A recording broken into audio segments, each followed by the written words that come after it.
Love. Henry VIII to Anne Boleyn, May 1528. This is one of the love letters that changed history. Henry was the second son of Henry VII, who had seized the throne for his newfangled Tudor dynasty in 1485. Only the death of his elder brother Prince Arthur brought Henry VIII to the throne in 1509.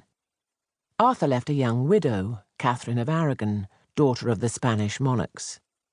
On his accession, Henry suddenly decided to marry Catherine. Now, almost 20 years into their marriage, the king desperately needed a male heir. So far, only a daughter, Mary, had survived. After an affair with a young courtier named Mary Boleyn, he started to notice her sister, Anne, a lady-in-waiting to the Queen. By 1528, Henry is in love with Anne Boleyn, 11 years younger than him. Although it is unlikely that their love affair has yet been consummated, he is already utterly enraptured by her. She is resisting his attempts at seduction. Her mix of chastity, sophistication, her ambition to marry the king, not to be seduced like her sister, and her cool, haughty allure intensify Henry's fervour. Her personality makes him doubt her love. I hope on yours also. But later he would bitterly resent her wiles and take a terrible revenge. Henry's love dovetailed with his conviction that his entire marriage to Catherine was incestuous, and that divine displeasure was the cause of his lack of sons. He therefore ordered his ministers to secure an annulment from the Pope. But the Catholic Church would deny Henry's wishes in his great matter, which would lead to England's decisive break with Rome and the establishment of the Church of England. And in turn, this allowed him to marry Anne in 1532. When Anne produced a daughter, the future Elizabeth I, but no sons, Henry turned on her. She was executed in 1536. My mistress and friend, I and my heart put ourselves in your hands, begging you to have them suitors for your good favour, and that your affection for them should not grow less through absence. For it would be a great pity to increase their sorrow, since absence does it sufficiently. And more than ever I could have thought possible reminding us of a point in astronomy, which is that the longer the days are, the farther off is the sun, and yet the more fierce. So it is with our love, for by absence we are parted, yet nevertheless it keeps its fervour, at least on my side, and I hope on yours also, assuring you that on my side the ennui of absence is already too much for me. And when I think of the increase of what I must needs suffer, it would be well nigh unbearable for me were it not for the firm hope I have, and as I cannot be with you in person, I am sending you the nearest possible thing to that, namely my picture set in a bracelet, with the whole device which you already know. Wishing myself in their place when it shall please you, this by the hand of your loyal servant and friend, H. Rex. Frida Kahlo to Diego Rivera, undated. Frida Kahlo's love letters to her husband, the painter Diego Rivera, are filled with the bold colours and wild passions of her art and her life.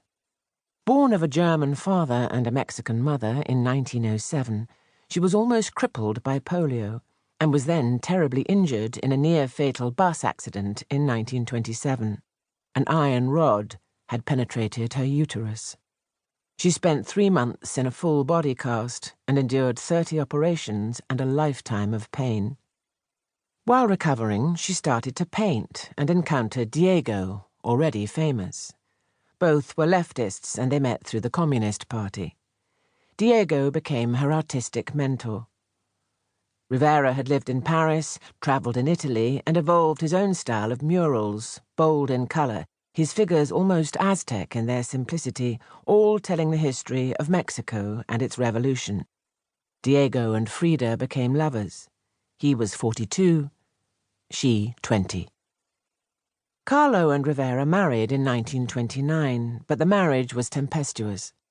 He was foul-tempered and an enthusiastic womanizer, and she had affairs with men, including the Russian revolutionary leader in exile, Leon Trotsky, as well as with women such as the French-American singer and dancer Josephine Baker.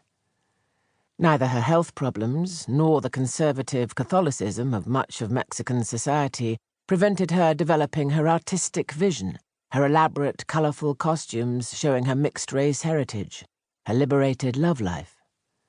Kahlo's dramatic, artistic style, a flamboyant mix of fantastical and realistic, magical and folk, was inspired by both Mexico itself and her own extraordinary life. All of this is revealed in her letters to Rivera, in which physical love and emotional turbulence are often expressed in the colours of a painter. The silent life-giver of worlds, what is most important is the non-illusion. Morning breaks, the friendly reds, the big blues, hands full of leaves, noisy birds, fingers in the hair, pigeons' nests, a rare understanding of human struggle, simplicity of the senseless song, the folly of the wind in my heart. Don't let them rhyme, girl. Sweet chocolatl, chocolate of ancient Mexico, storm in the blood that comes in through the mouth. Convulsion, omen, laughter, and sheer teeth needles of pearl. For some gift on a 7th of July, I ask for it, I get it. I sing, sang, I'll sing from now on, our magic. Lo. She describes their love in terms of Mexican landscape and even fruit. It was the thirst of many years restrained in your body. There was all manner of fruits in the juice of your lips, the blood of pomegranate, the horizon of the mamey and the purified pineapple. I pressed you against my breast, and the prodigy of your form penetrated my book through the tips of my fingers. Smell of oak essence, memories of walnut, green breath of ash tree. Horizon and landscape, I trace them with a kiss. I penetrate the sex of the whole earth. Her heat chars me, and my entire body is rubbed by the freshness of the tender leaves. They divorced in 1939. For a long time, she was known mainly as Diego's wife, but now the paintings of Frida and the huge, exuberant murals of her husband form the national art of Mexico. As for their volcanic relationship, she put it best. Only one mountain can know the core of another mountain.